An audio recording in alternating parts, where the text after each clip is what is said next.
Hello guys, आपका स्वागत है मेरे चैनल एडुल्यूमिनेसेंस पर। आज की वीडियो में हम बात करने वाले हैं क्यूनोलोन्स की। जी हाँ, आज का टॉपिक है क्यूनोलोन्स। क्यूनोलोन्स एक तरीके की एंटी माइक्रोबियल ड्रग्स होती है। These are synthetic anti microbials having quinolone structure and active primarily against gram negative bacteria. देखो क्या है कि एंटी बैक्टीरियल ड्रग्स हैं, ये भी सिंथेटिक ड्रग्स हैं, इसलिए हम इनको एंटी माइक्रोबियल कह रहे हैं, एंटीबायोटिक नहीं कह रहे हैं। इन ड्रग्स के अंदर मेन जो पेरेंट रिंग है वो क्या है, क्यूनोलोन है। और साथ ही मेनली किसके अगेंस्ट काम करती है, ग्राम नेगेटिव बैक्टीरिया के। ऐसा नहीं है कि ग्राम पॉजिटिव बैक्टीरिया के अगेंस्ट काम नहीं कर सकती, लेकिन ग्राम नेगेटिव बैक्टीरिया इनका मेन टारगेट होते हैं। बात करूं क्लासिफिकेशन की तो दो तरह की होती है क्यूनोलोन्स। पहले होते हैं नॉन फ्लोरिनेटेड, यानी कि उसमें कोई फ्लोरीन नहीं प्रेजेंट होता। उसमें एक ही एग्जांपल है नैलिडिक्सिक एसिड। फ्लोरिनेटेड फर्दर दो तरह के होते हैं, first generation, second generation. First generation में आ जाता है नॉरफ्लॉक्सासिन, सिप्रोफ्लॉक्सासिन, ओफ्लॉक्सासिन और परफ्लॉक्सासिन। सेकेंड जनरेशन में आते हैं लीवोफ्लॉक्सासिन, मोक्सीफ्लॉक्सासिन, गैमीफ्लॉक्सासिन और प्रूलीफ्लॉक्सासिन। ये क्या हो गए, एग्जाम्पल्स हो गए। बात करूं केमिस्ट्री की तो देखो, ये तो पता ही है हमको कि मेन स्ट्रक्चर क्या होने वाला है, क्यूनोलोन होने वाला है। तो अगर इसको तुम समझो सिंपल वे में तो क्या समझोगे कि पहले क्यूनोलोन होना चाहिए। क्यूनोलोन मतलब क्या, क्विनोलिन के स्ट्रक्चर में डबल बॉन्ड ओ है ना, क्यूनोलोन हो जाएगा। अब नैलिडिक्सिक एसिड अपने आप में डिफरेंट है, क्यों, उसके अंदर आपको दो हेटेरोसाइक्लिक रिंग्स दिखाई दे रही है, ठीक है। डबल बॉन्ड ओ, यहाँ पर COOH एसिड है ना, ये बनता है नैलिडिक्सिक एसिड। फ्लोरिनेटेड क्यूनोलोन्स की बात करोगे तो देखोगे कि यहाँ पर फ्लोरीन रहेगा हमेशा 6th पोजीशन पर। अब 6th पोजीशन कैसे डिसाइड होगी, 1 2 3 4 5 6, ठीक है। 6th पोजीशन पे हमेशा रहेगा फ्लोरीन और पाइपराजीन रहेगा हमेशा 7th पोजीशन पे। ये कौन है, पाइपराजीन है। तो ये बनते हैं फ्लोरिनेटेड क्यूनोलोन्स। दो तीन एग्जाम्पल देख लेते हैं। नॉरफ्लॉक्सासिन, देखो नॉरफ्लॉक्सासिन में क्या प्रेजेंट है, यहाँ पर एसिड ग्रुप, यहाँ पर डबल बॉन्ड ओ, क्यूनोलिन, यहाँ पर फ्लोरीन, यहाँ पर पाइपराजीन। अब एक्स्ट्रा क्या है, सिर्फ एक इथाइल ग्रुप। सिप्रोफ्लॉक्सासिन में कैसे याद रखोगे, सिप्रो यानी कि प्रो यानी कि प्रोपाइल, CI यानी कि साइक्लोप्रोपाइल, हम ऐसे याद रख सकते हैं। लीवोफ्लॉक्सासिन, लीवोफ्लॉक्सासिन कैसे याद करोगे, कुछ ऐसे कि यहाँ पर क्या हो रहा है, एक और फ्यूज रिंग आ रही, यानी कि आपके 3 फ्यूज रिंग बन गए। पहले 2 ही फ्यूज रिंग थी, अब 3 हो गई, ठीक। देखिए अगली वीडियो में अगर आपको इंटरेस्ट हो तो आप मुझे कमेंट करके बताइए। तो क्यूनोलोन्स का जो पूरा केमिस्ट्री पार्ट है वो मैं अगली वीडियो में कवर कर दूंगी। इस वीडियो में मैं कोशिश कर रही हूँ कि इसको कंसाइज छोटा रखूं और फार्माकोलॉजी कवर करूं सिर्फ। बात कर लेते हैं मैकेनिज्म ऑफ एक्शन की। तो देखो मैकेनिज्म ऑफ एक्शन कैसा है, ये ड्रग्स ना मेनली किस पे काम करती हैं, एक एंजाइम पे काम करती है। कौन सा एंजाइम है, DNA gyrase. Mainly gram negative में DNA गायरेज रहेगा, पॉजिटिव में टोपोआइसोमेरेज 4 रहेगा। अब सबसे पहले समझो ये एंजाइम करता क्या है, भूल जाओ अभी हम कोई एंटी माइक्रोबियल पढ़ रहे हैं। ये जो एंजाइम होता है DNA गायरेज और टोपोआइसोमेरेज, ये क्या करता है, बैक्टीरिया के DNA पे काम करता है। क्या काम करता है, देखो अब इस चीज को हम समझते हैं इस बैंड की मदद से। ये बैंड है, सोचो ये जो 2 आपको स्ट्रैंड्स दिख रहा है, ये किसके, DNA के स्ट्रैंड्स है ना। ये क्या कर रहा है, ये DNA के स्ट्रैंड्स कैसे होते हैं, एक दूसरे के ऊपर इस तरीके से ट्विस्टेड होते हैं। सोचो अगर ये स्ट्रैंड नॉन स्टॉप इसी तरीके से ट्विस्ट होता जाए, ट्विस्ट होता जाए, ट्विस्ट होता जाए और होता जाए, तो क्या होगा, क्या होगा, ये सुपर कॉइल्स है, सुपर कॉइलिंग होगी इसकी, है ना। तो अगर ये सेम डायरेक्शन में, मेरी बात को समझना, सेम डायरेक्शन में जिसमें कि ये मुड़ा हुआ है उसी डायरेक्शन में नॉन स्टॉप ये सुपर कॉइल होता जा रहा है, या ये नॉन स्टॉप ट्विस्ट होते जा रहा है, तो ये सुपर कॉइलिंग है ना, पॉजिटिव सुपर कॉइलिंग। अब इस तरीके से अगर ये चीज नॉन स्टॉप होती रहेगी तो DNA का क्या होगा, DNA कोई लोहे का बना तो नहीं है, वो टूट जाएगा, क्योंकि वो कैसे है, वो स्मूथ है, सॉफ्ट है, तो वो टूट जाएगा। लेकिन बॉडी के अंदर एक मैकेनिज्म प्रेजेंट होती है डीएनए गायरेज एक एंजाइम जो कि ग्राम नेगेटिव बैक्टीरिया के अंदर होता है, वो क्या करता है, जहां जहां सुपर कॉइलिंग होती है उस एरिया को कट करता है, उसमें नेगेटिव सुपर कॉइलिंग इनकॉर्पोरेट करता है। नेगेटिव सुपर कॉइलिंग से क्या होता है, ये थोड़ा रिलैक्स हो जाता है डीएनए का हेलिक्स, और जब रिलैक्स हो जाता है तो ये नॉर्मल फंक्शनिंग करता है, टूटता नहीं है।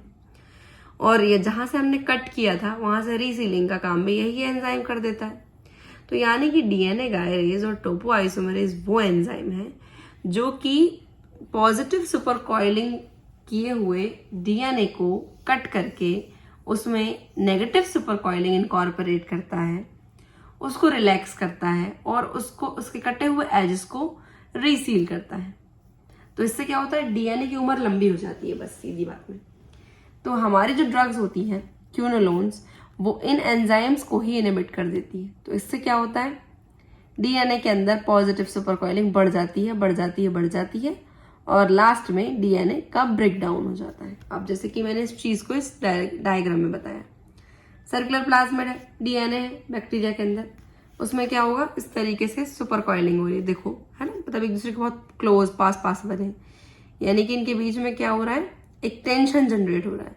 फिर आता है एंजाइम जिसमें ए और बी दो सब यूनिट्स होती हैं।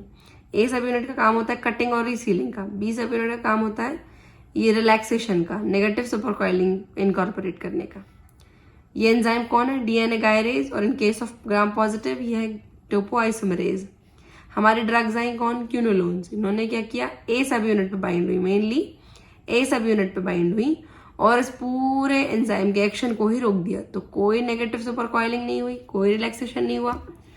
ये जो डीएनए है वो पॉजिटिवली सुपर कॉइल्ड रहा, फिर क्या हुआ, एक वक्त आएगा ये अपने आप ही टूट जाएगा। ठीक है, मैकेनिज्म ऑफ एक्शन इजी लगा, आगे बढ़ते हैं रेजिस्टेंस की तरफ। रेजिस्टेंस कैसे डेवलप होता है, ये डेवलप होता है क्रोमोसोमल म्यूटेशन से। कैसा, जो डीएनए गायरेज या टोपोआइसोमरेज 4 होते हैं उनमें इस तरीके से DNA mutation, chromosomal mutation develop हो जाती है कि उस वजह से इनकी एफिनिटी ही कम हो जाती है क्यूनोलोन्स के लिए। यहाँ पे एफिनिटी होना जरूरी है ना, तो अब एफिनिटी ही कम हो जाएगी इस पूरे एंजाइम की इस स्पेसिफिक ड्रग के लिए। दूसरी चीज क्या होती है, परमिएबिलिटी कम हो जाती है। देखो भाई, क्यूनोलोन को अगर एक्शन करना है तो उसको बैक्टीरिया के अंदर घुसना पड़ेगा, तो ये परमिएबिलिटी ही कम हो जाएगी। इस तरीके से रेजिस्टेंस होता है, बट मेन चीज ये है कि ये रेजिस्टेंस बहुत स्लो डेवलप होता है।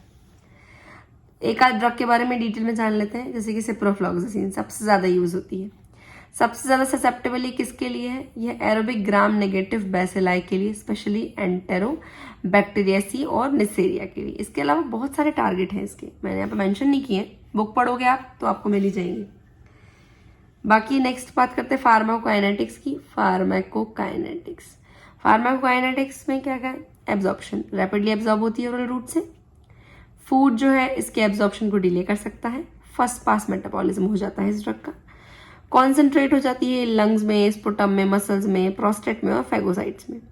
इसके अलावा ये एक्सक्रीट होती है मेनली यूरिन से, वो भी ग्लोमेरुलर फिल्ट्रेशन के थ्रू। नेक्स्ट बात करते हैं एडवर्स इफेक्ट्स की।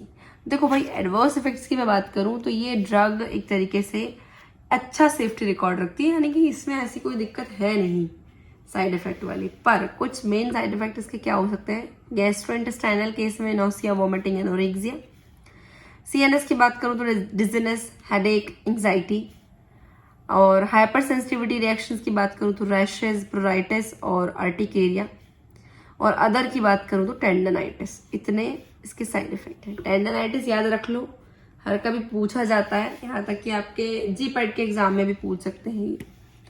इंटरेक्शंस की बात करूं कि सिप्रोफ्लॉक्सासिन किसके साथ में इंटरेक्ट करके क्या प्रॉब्लम क्रिएट करती है। सिप्रोफ्लॉक्सासिन को अगर हम थियोफिलीन, कैफीन या वारफेरिन के साथ देंगे तो सिप्रोफ्लॉक्सासिन जो है इनके कॉन्सेंट्रेशन को बढ़ा देगी। ठीक है, नेक्स्ट आता है सिप्रोफ्लॉक्सासिन के साथ कोई एनसाइड्स देंगे तो क्या होगा, सीजर्स आ सकते हैं। सो अगर हम इसके साथ सिप्रोफ्लॉक्सासिन के साथ में एंटासिड, सुक्राल्फेट और आयरन सॉल्ट्स देंगे तो इनका क्या होगा, एब्जॉर्प्शन रिड्यूस हो जाएगा। लास्ट चीज आती है यूजेस या इंडिकेशंस। बहुत सारे यूजेस हैं, मैंने बहुत कंसाइज करके छोटा छोटा लिखा है, लेकिन यूजेस बहुत सारे हैं, जैसे कि UTI, urinary tract infection, gonorrhoea, chancroid, bacterial gastroenteritis, typhoid, bone, soft tissue, gynaecological और wound infections, respiratory infections, tuberculosis, meningitis and conjunctivitis. इसके अलावा भी बहुत सारे हैं, पर मैंने मेन कॉमन लिखे हुए हैं। तो ये था आज का वीडियो, छोटा सा वीडियो बनाया है। क्यूनोलोन्स के बारे में इतनी जानकारी मुझे लगता है सफिशिएंट है। अगर कोई चाहता है कि मैं उसकी केमिस्ट्री पर वीडियो बनाऊं जिसमें मैं SAR इंक्लूड करूं, सारे स्ट्रक्चर्स को डिटेल में समझाऊं, तो please let me know in the comment section. और वीडियो पसंद आई हो तो लाइक कर दो, शेयर कर दो। चैनल को सब्सक्राइब नहीं किया तो भाई जल्दी से सब्सक्राइब करो, और ऐसे ही वीडियो देखने के लिए जुड़े रहो मेरे चैनल पे जिसका नाम है एड्यूल्यूमिनेसेंस। Thanks for watching.